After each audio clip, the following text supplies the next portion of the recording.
Tem algumas apostas que você apontaria assim, especificamente, algumas ações pagadoras de dividendos para 2025?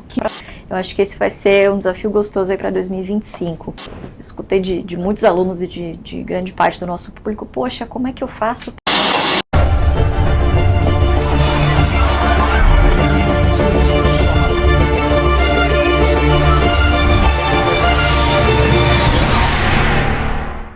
Eu queria que você comentasse com a gente como é que você analisa a renda variável em 2024. Olha, Oani, sempre quando chega final de ano, né, e a gente nós economistas somos convidados, né, a dar uma palhinha sobre o que vem pela frente, eu gosto sempre de fazer uma retrospectiva do que nós economistas falamos no final do ano passado, né? Então, relembrando, no final de 2023, um cenário bastante otimista para a Bolsa, né? Você tinha expectativa, inclusive, no relatório Focus de dólar abaixo de R$5, Selic a 9,25 para final de 2024 e tendendo a 8,50 até 2026. Nada disso se concretizou, né? Então, muitas vezes esse tipo de exercício, ele é muito mais uma futurologia do que algo crível para a gente basear as nossas decisões de investimento, né? O que a gente tem hoje é um fato. Claro, o cenário continua desafiador, o fiscal e as taxas de juros vão continuar sendo um tema e um hot topic, né? Que os investidores vão continuar prestando atenção, mas a verdade é que nenhuma dessas métricas, na hora do vamos ver, na hora de você escolher a alocação correta dos seus recursos, ela deve ser considerada ao pé da letra, porque, de novo, são coisas que vão influenciar o curto prazo, né? Então, acho que, acima de tudo, acho que os tópicos que a gente vem falando ao longo de 2024 vão permanecer em 2025. Claro, também sempre de olho no cenário global, né? Então, muitas tensões pipocando por aí. Então, você tem Ásia, Oriente Médio, né? E tem toda uma expectativa de como o presidente Donald Trump também vai tratar desses temas, né? Claro, também a gente é uma economia pequena que depende dos rumos econômicos lá de fora, então taxa de juros dos Estados Unidos também pode ser algo que balance os mercados por aqui positiva ou negativamente, né? Mas lembrando que é tudo expectativa, né? Então, quando a grande maioria de nós economistas já está prevendo esse cenário, muito provavelmente boa parte dessas expectativas já são antecipadas nos preços de todos os ativos, né? Então, é sempre muito importante, além de você estar sempre muito antenado com o que está acontecendo na economia, acima de tudo, ter uma estratégia para lidar com essa volatilidade, né? Porque lembra que é muito fácil ser investidor de longo prazo quando a bolsa está em alta, né? Mas quando de fato as oportunidades aparecem e está todo mundo pessimista, né? É difícil você se manter ali focado nessa estratégia. Então, esse é o mais importante. E aí, Luiz, nesse seu racional, eu queria saber o seguinte: o que funcionou em 2024 para esse tipo de investidor, o longo prazista, focado em dividendos? O que foi legal, que funcionou, e o que não deu tão certo?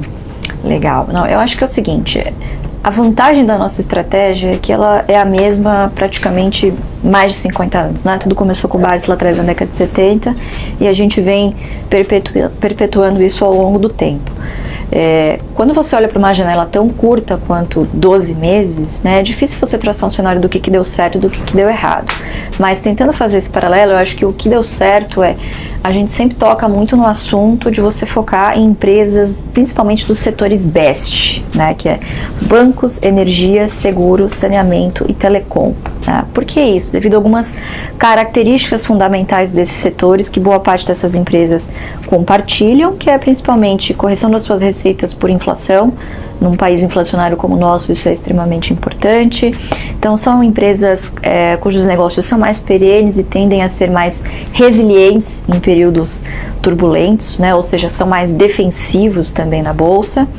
Geram um fluxo de caixa mais previsível, né? E isso dá um espaço, um alívio em números, em balanço, para que essas empresas consigam reinvestir nos seus negócios e também remunerar muito bem os seus investidores.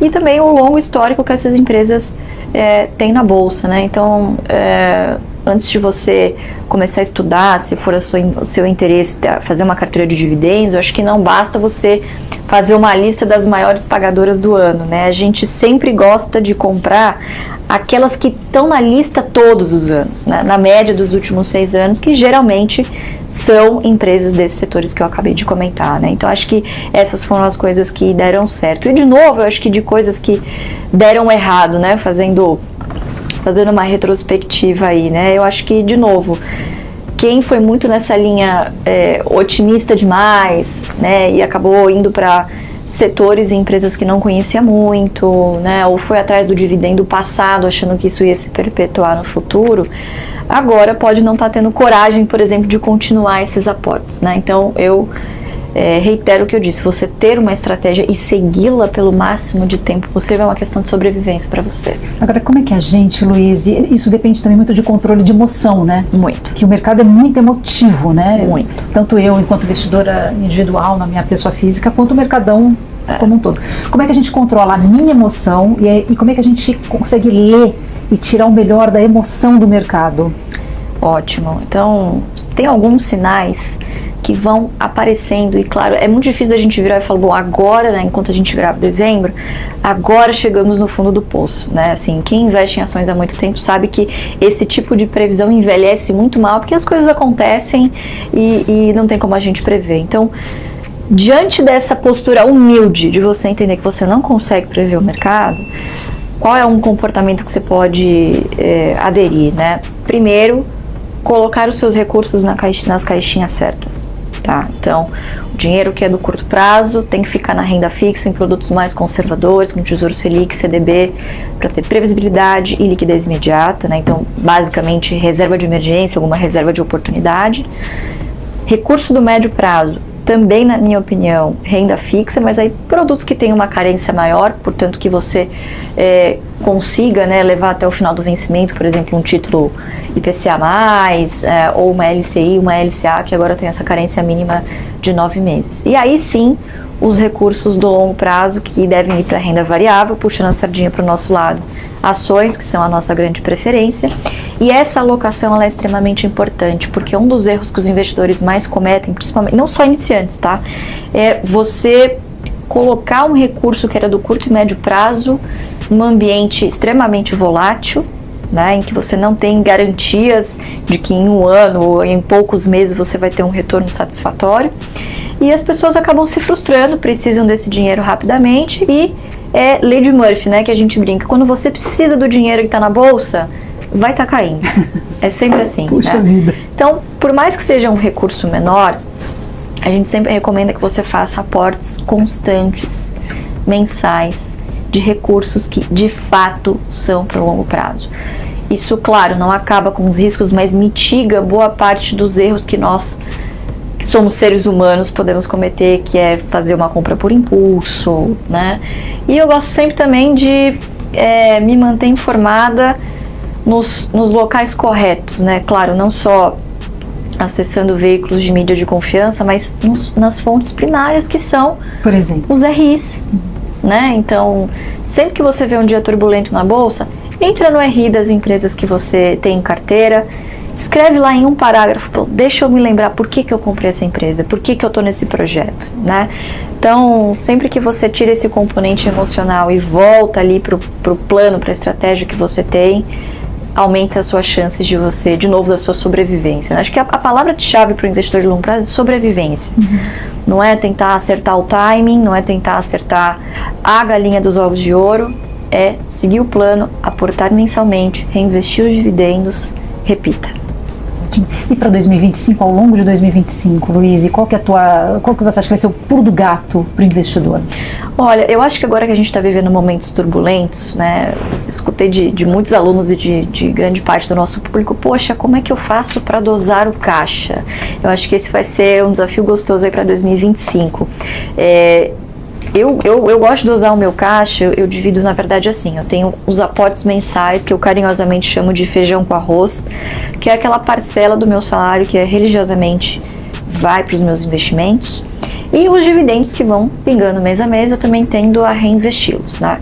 E o caixa, que é um dinheiro que a gente acaba guardando, vamos dizer assim, em momentos que a bolsa está um pouco mais otimista, eu vou dosando em empresas que eu tenha metas em quantidade de ações mais agressivas, vamos dizer assim, né? Então, e sempre focado em carteira previdenciária. Apesar de eu ter alguma coisa em carteira de oportunidade, meu grande foco em 2025 vai ser a carteira previdenciária, mas sem dúvida nenhuma. Você pensa já em aposentadoria, em parar? Você já tem uma meta assim? Trabalho mais 20 anos e paro? Não tenho. Pretendo ser igual meu pai, trabalhar até que Deus não permita mais, mas acho que essa é uma provocação interessante, porque é o seguinte, não é só sobre a aposentadoria, é sobre você ter uma qualidade de vida boa, né? E também aproveitar esses dividendos, esse dinheiro ao longo do tempo, né? E eu acho que muito do que a gente faz aqui é por esse jogo gostoso, né? Como a gente já entendeu como é que funciona. Então, você vai fazendo e acaba virando uma coisa meio que geracional, passada de geração para geração. Então, não é só para aposentadoria ou para parar de trabalhar, mas acho que para cada um vai ter um motivo individual. Imagina se você pudesse criar um canal agora, totalmente do zero, obter milhões de visualizações no seu canal e até trabalhar aí da sua casa produzindo vídeos. Isso tudo sem precisar aparecer. Vai ser um conteúdo que você pode fazer de maneira simples e rápido. E quem ensina isso é o maior youtuber nerd da América Latina, um dos maiores youtubers do país. O Peter do canal Ei Nerd. Com esse treinamento incrível que vai te ensinar a ser um grande youtuber, e até mesmo para você que tem vergonha de aparecer. E tudo mais poder estar crescendo e faturando uma boa grana. Está na moda de ser youtuber.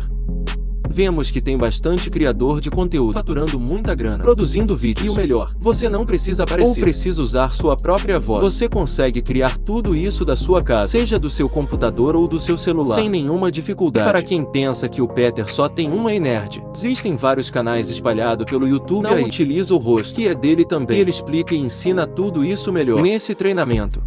Youtuber sem aparecer, está com o link aqui na descrição. Conheça esse treinamento, porque, se o Peter Ei Nerd está falando, ele sabe, tem propriedade. Link na descrição. E no primeiro comentário fixado. Teu pai, para deixar claro para todo mundo, é Luiz Barsi Filho, ainda o maior investidor de pessoa física da Bolsa. Olha, eu acho que sim. Ele tá bem? Tá bem, graças a Deus. Tá bem. Você continua tirando dúvida com ele ou inverteu o jogo? Agora ele tira dúvida com você? Não. A gente tem que ser humilde diante dos cabelos brancos, né? 55 anos de Bolsa, tem que respeitar e, claro, não necessariamente a gente concorda com absolutamente tudo, mas eu absorvo, respeito, estudo tudo que ele fala e acho que é uma relação muito respeitosa e recíproca entre nós também, de entender, né, de sentar e dialogar e entender o que o outro está pensando. Então é uma rotina gostosa. E Luiz, em 2024, o Luiz Barsi Filho passou mais nervoso ou teve mais alegria? Olha, teve mais alegrias, muito mais alegrias. Foi novamente um ano bastante generoso em termos de recebimento de dividendos, né? E bolsa caindo.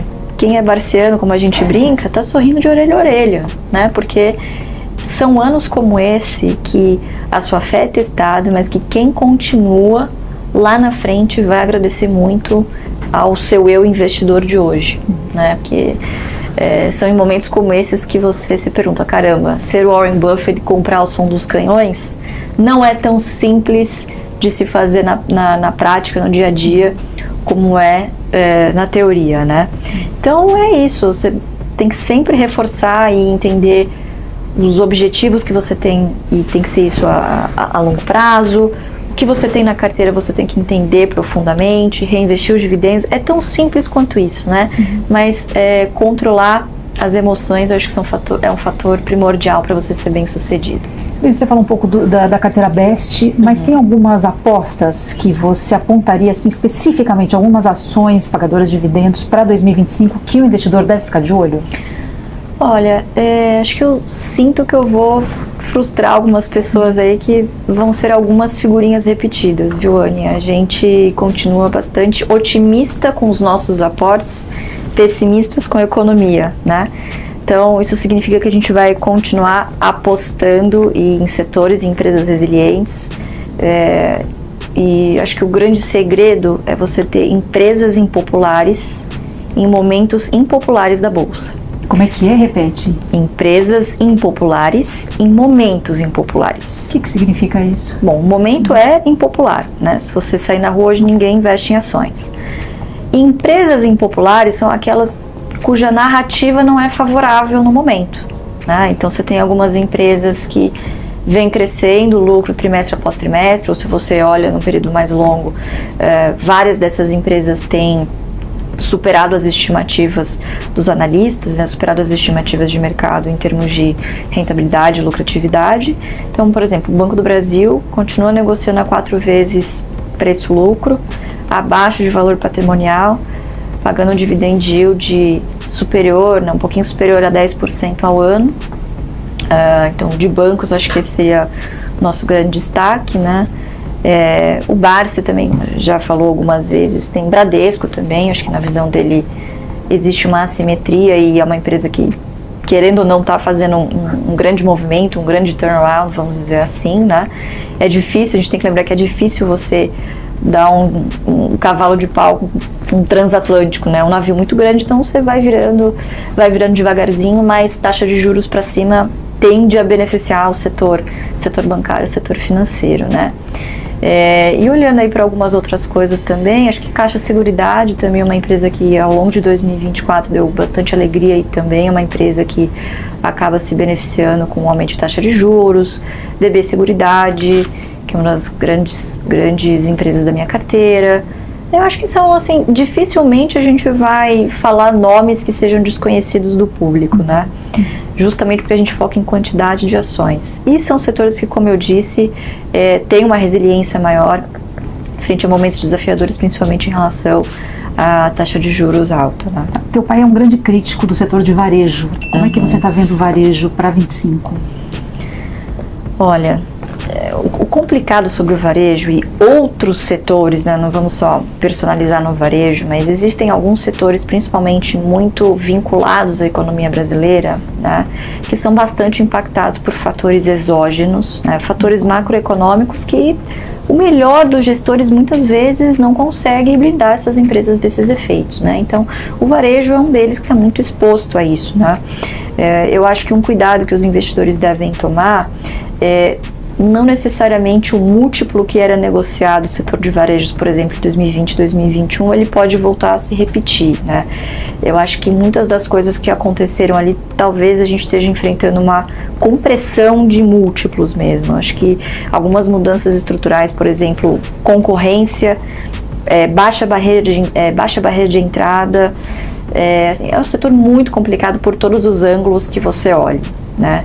Então a gente não gosta de coisas muito cíclicas, né? A gente prefere coisas que passam governos e essas empresas ficam, né? E ficam cada vez mais fortes, independente da qualidade da gestão. Luiz, dividendos de empresas no exterior. A gente na Inteligência Financeira outro dia fez um texto sobre isso, não é tão simples. Não é. Porque não são todas as empresas que pagam dividendos lá fora, mas você tem olhado para isso? Isso está no teu foco ou não? Não, deixa eu até fazer um comentário curioso. Nós fomos agora recentemente, voltamos de Colômbia, né, que a gente tem o nosso MBA e levamos 45 alunos do MBA para fazer essa dupla certificação, né, em Value Investing por lá, né, a meca do Value Investing, onde Benjamin Graham ensinou o Buffett. E, claro, os ensinamentos fantásticos, mas ficou muito claro para mim que a modalidade, assim, o framework que eles têm lá é completamente diferente do nosso, né? Aqui a gente está acostumado com voos de galinha e depressão, e voos de galinha e depressão. Lá esses ciclos são mais longos, né? Então, taxa de juros estruturalmente mais baixas, né? Você tem uma estabilidade da economia que permite que outros tipos de negócios se desenvolvam, né? Então, lá não se fala em dividendo, lá se fala em growth, né? Se fala em empresas muito mais voltadas para a inteligência artificial. Então, eu vejo pouco espaço para essa estratégia ganhar atração lá fora, principalmente com essa... eles são muito vocais em focar muito em growth, né? Você tem também questões tributárias que não são favoráveis ao stock picking para empresas necessariamente boas pagadoras de dividendos, né? O que você tem lá é um incentivo muito grande para você investir via ETFs, Eu, particularmente, para quem gosta de se expor ao exterior, eu acho que é uma estratégia mais inteligente, né? Porque você assume uma abordagem passiva. Então, o seu trabalho vai ser escolher ali um ETF que reflita os ativos a que você quer se expor, e você não precisa ter o trabalho de ficar analisando ativo a ativo. Até porque a assimetria de informação, ela praticamente não existe lá fora, né? Então, você tem um volume de dados muito grande, você tem uma quantidade de profissionais, uma mídia mais especializada focada nisso. Então, são mercados completamente distintos, né? Então, acho que se você quer ter uma renda em dólar, quer ter uma exposição lá fora, eu particularmente acredito numa estratégia mais passiva. E eu vou ler, eu acho que essa estratégia passiva vai chegar, não diria para 2025, mas eu acho que é uma abordagem que tende a crescer ao longo do tempo aqui no Brasil também, né? Então, acho que o produto aí que tende a democratizar de verdade os investimentos em bolsa para pequenos investidores de varejo vão ser os ETFs também.